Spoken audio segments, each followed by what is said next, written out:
This show is produced by the Hartman Media Company. For more information and links to all our great podcasts, visit hartmanmedia.com.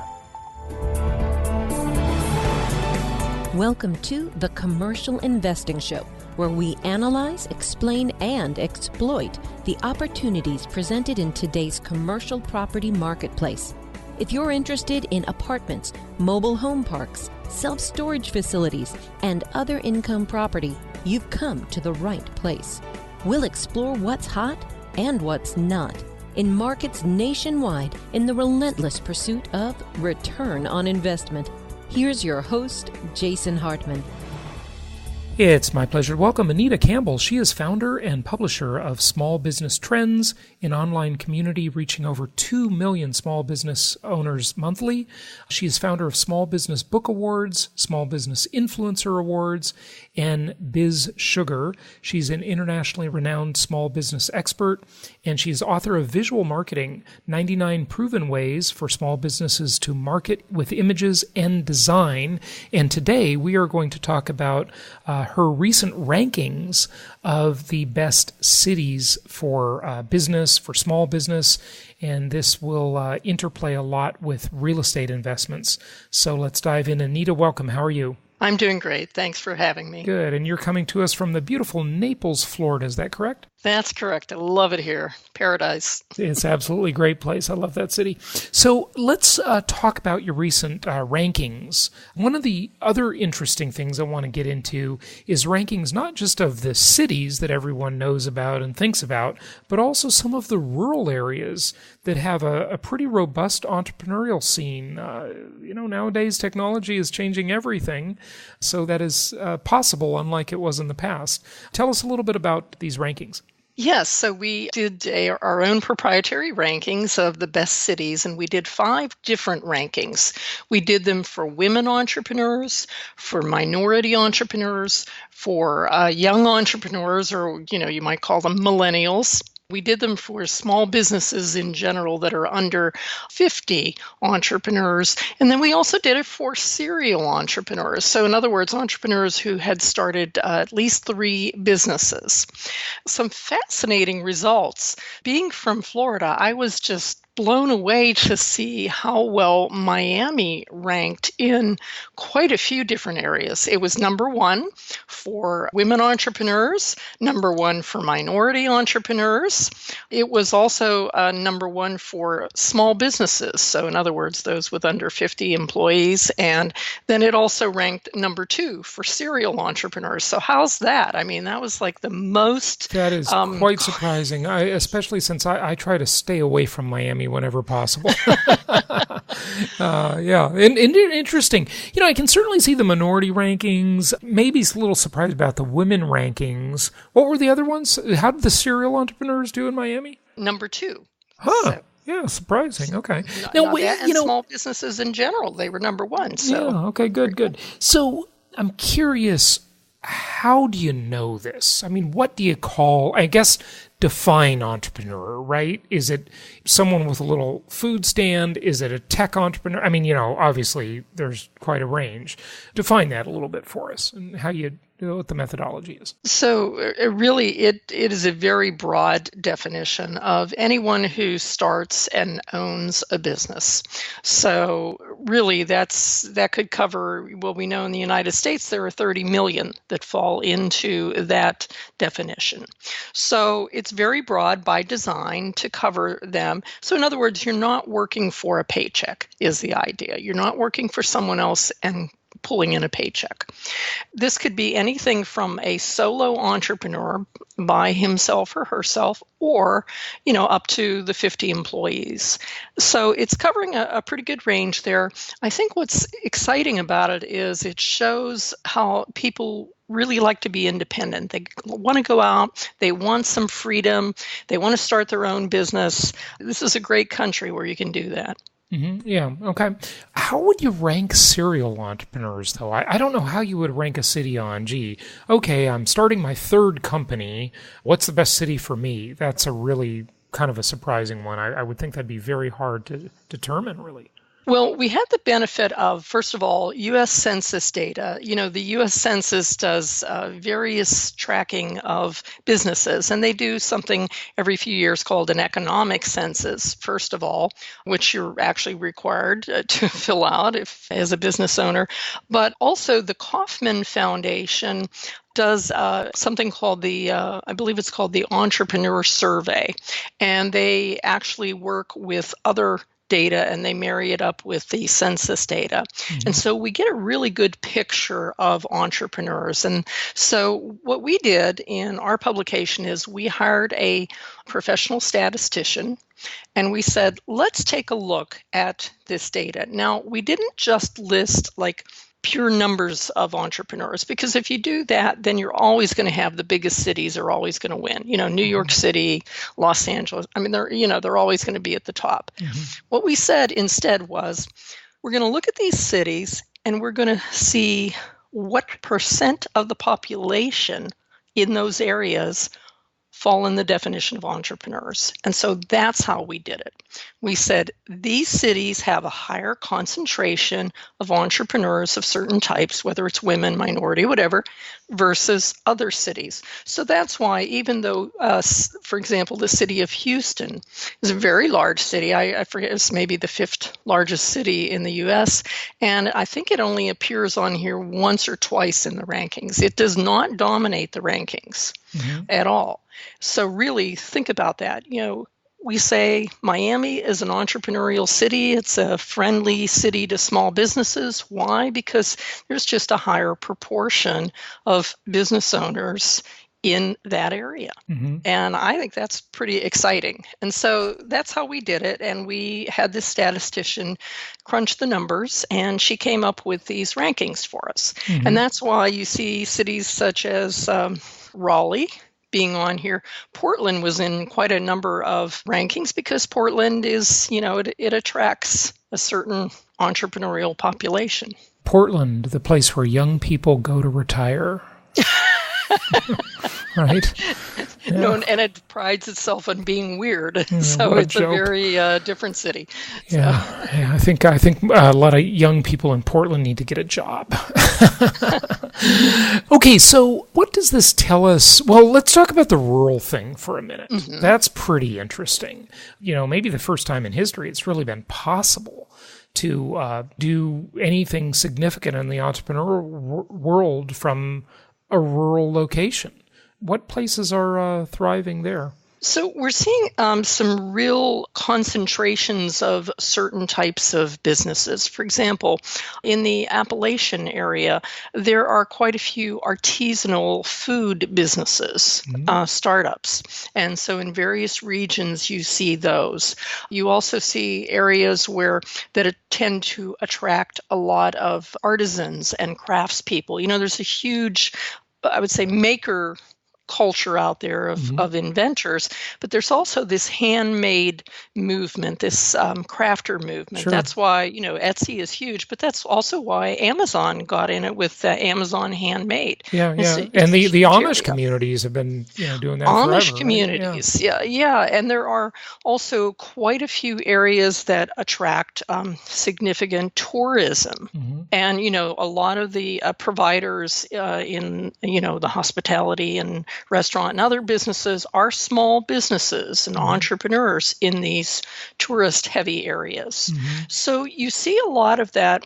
I mean, even in Florida where we are, and especially on my coast here in Naples, because there's a lot of building and there is thriving new construction and so on, while those home builders may mostly be larger, think of the long tail that follow along behind them of self-employed people. Everything from, the guy who comes in and puts woodwork and trim in new houses to, people who lay floors, to interior designers, to, the realtors themselves, all very small businesses. So you see these concentrations in areas that aren't necessarily the very large metropolitan areas. Mm-hmm. Yeah, very interesting, very interesting.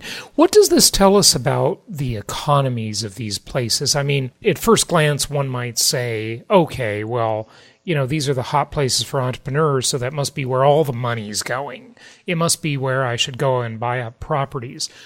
I don't know that that's necessarily true on its face, is it? I mean, it might say, well, these places are, less stable. They might be more innovative because they're trying new things. I mean, that's the very definition of an entrepreneur, is a risk taker, right? Mm-hmm. I don't know. I just kind of, let's tease that out a little bit. Well, they do tend to have a wide range of, let's say, average annual salary for the metropolitan area. So another thing you get from the US Census is you get a really good picture of, what's the average salary.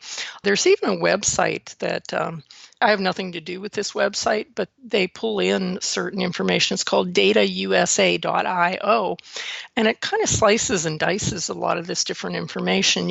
You can go on there and see like what is the average annual salary, the median salary for that area of people in that area. And so to your point, it does not follow that just because a city is large or that they ranked well for entrepreneurs that they have the highest average annual salaries. Not at all. I mean, you'll find high ones, but you'll find mid to lower range as well. I think it's more a matter of, is the environment in that city friendly to entrepreneurs? Is the state and local government friendly to entrepreneurs and doesn't, have a lot of heavy regulation and make it expensive for, entrepreneurs to be in business? Do they provide, support and assistance when needed for entrepreneurs? Those are very important things. I think you also find, places where taxes are low. You find that in Florida, because there is no, income tax, no state income tax, tends to attract those people who are, watching those numbers that make up their profit and so on. So they're not only looking for the opportunity, they're looking for the environment that is friendly toward them. Yeah, no question about it. California is doing a great job, and so is New York, of chasing people out of the states. It's very true. Yeah. And I, one of the questions that I have, but only time will answer this question, is this.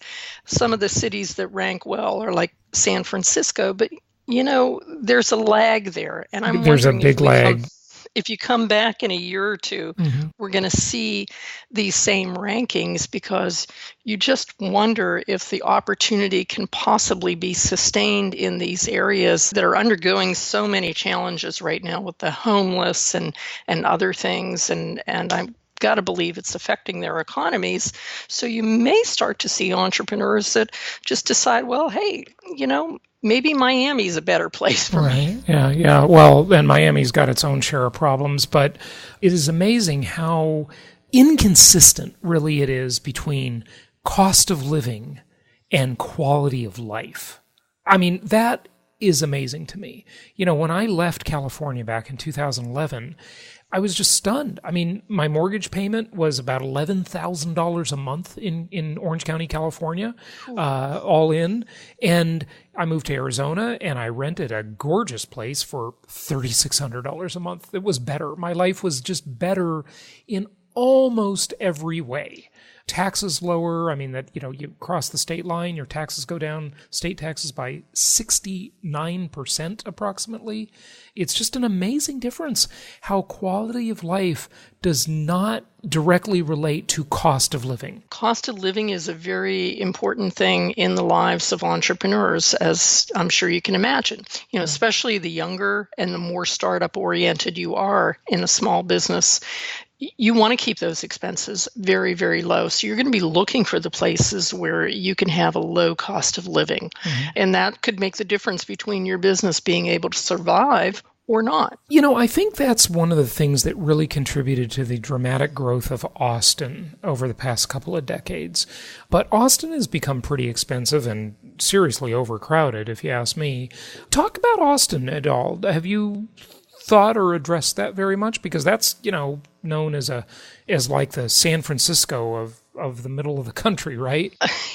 It is, and it's interesting that you mentioned that. I attended there's a company called Zoho, and they have up to now been headquartered in Pleasanton, California, which is the Silicon Valley area, of course, for anyone who doesn't recognize the name of the city.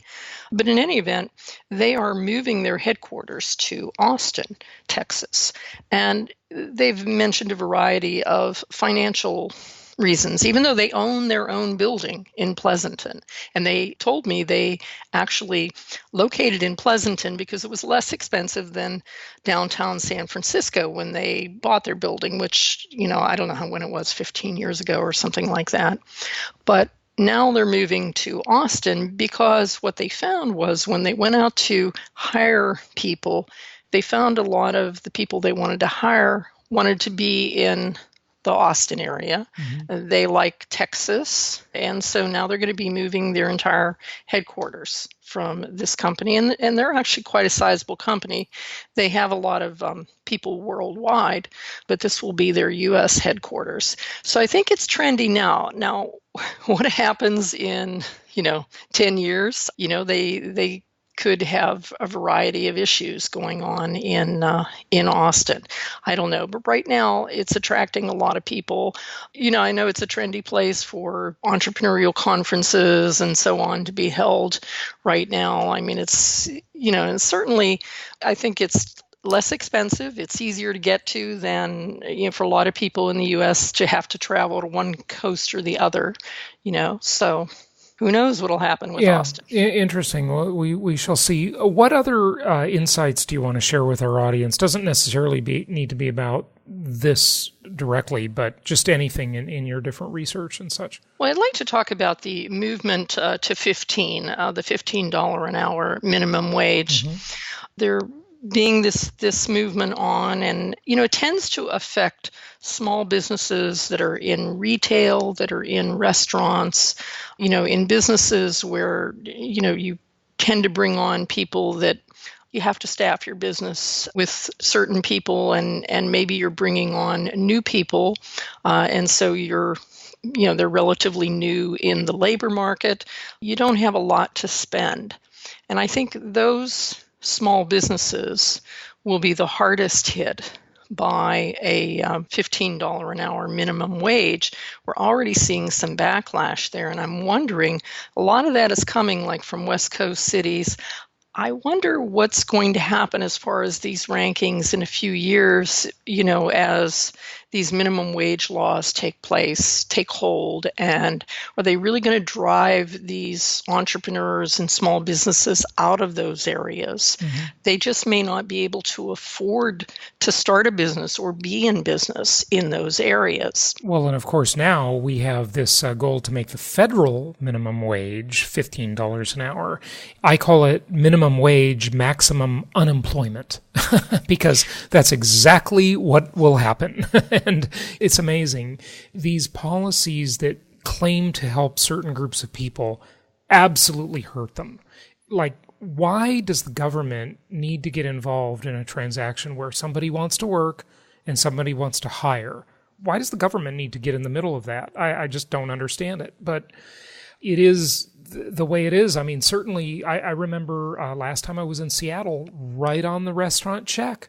It, has a space for the gratuity, but above that, the required amount is they'll give it different names, but it's basically a fee where they've increased the price, added a percentage to all of the checks to cover the increased cost of the higher minimum wage. If that doesn't have a chilling effect on business, I mean, it has to, right? And remember, this is not ever a conversation just about minimum wage. Minimum wage creates inflation because every other wage category above it, if you don't have any minimum wage employees, for example, and say, your least expensive person is $20 an hour. Well, the minimum wage is in your given state, maybe 10, right? So they're not on minimum wage. But when the minimum wage goes up, they instantly look at that delta between their pay and the minimum wage, and they think, gosh, I shouldn't be anywhere near minimum wage. I was getting double that before. Now I should be $30 an hour. I should still be double the minimum wage, right? Is the way people think about that. And it just trickles right up. It just trickles right up the ladder. And it's interesting. But again, like you said about San Francisco, there's a lag time, right? There is, and we shall see. I mean, in 2 years, these kinds of rankings could look very different depending on what occurs, like with the movement toward 15 and other things. There are other movements that are not as well known out there, but, there's more and more business licensing taking place, and that really begins to affect things.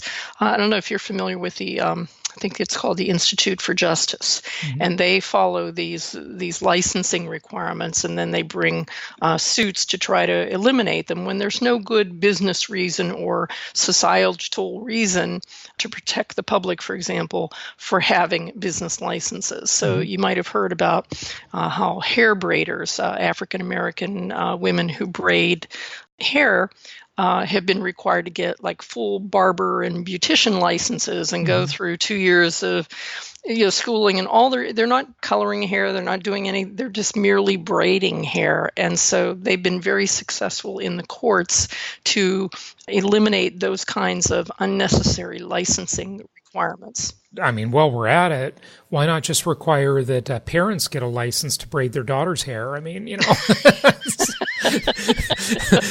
the really kind of, if you think about it, though, we have all this licensure in every part of society, yet maybe the one place we should have it is parenting. Good observation. You have to go through a lot of hassles and jump a lot of hurdles to adopt a kid. How about some hurdles just to have your own? Sometimes I really wonder if that shouldn't be the case. But anyway, that's another discussion. Milton Friedman, of course, wrote a lot about the concept of licensure and whether or not it's good or bad. And there's some really good arguments on the side that you mentioned. Good point. Yeah, very interesting. Anything else? Just wrap it up for us. The very interesting discussion. No, just, we'll love to come out with the rankings of the smaller areas as we do those. We're actually going to be doing those a little bit later this year, and I think those will be very interesting. So we're going to stay with, if we've decided if it's under 50,000, like a statistical area under 50,000, and we'll see. In population, you mean? Yeah. Yes, in population. And so we'll start to identify more of these pockets of entrepreneurial activity, because I think that could be very interesting. Yeah, the micro pockets, if you will. Yeah, that'll be fascinating. Can't wait to hear more about it. Keep in touch, and thanks for joining us. Oh, Anita, give out your website. Visit us at smallbiztrends.com. That's the URL. It's smallbiz, trends with an S.com. And we've got the rankings there, and we've got all kinds of small business information. We've been publishing for 15 years, and that's all we cover is about entrepreneurs and small businesses. Anita Campbell, thanks for joining us. Thank you. Thank you so much for listening. Please be sure to subscribe so that you don't miss any episodes. Be sure to check out the show's specific website and our general website, hartmanmedia.com, for appropriate disclaimers and terms of service. Remember that guest opinions are their own, and if you require specific legal or tax advice or advice in any other specialized area, please consult an appropriate professional. And we also very much appreciate you reviewing the show. Please go to iTunes or Stitcher Radio or whatever platform you're using and write a review for the show. We would very much appreciate that. And be sure to make it official and subscribe so you do not miss any episodes. We look forward to seeing you on the next episode.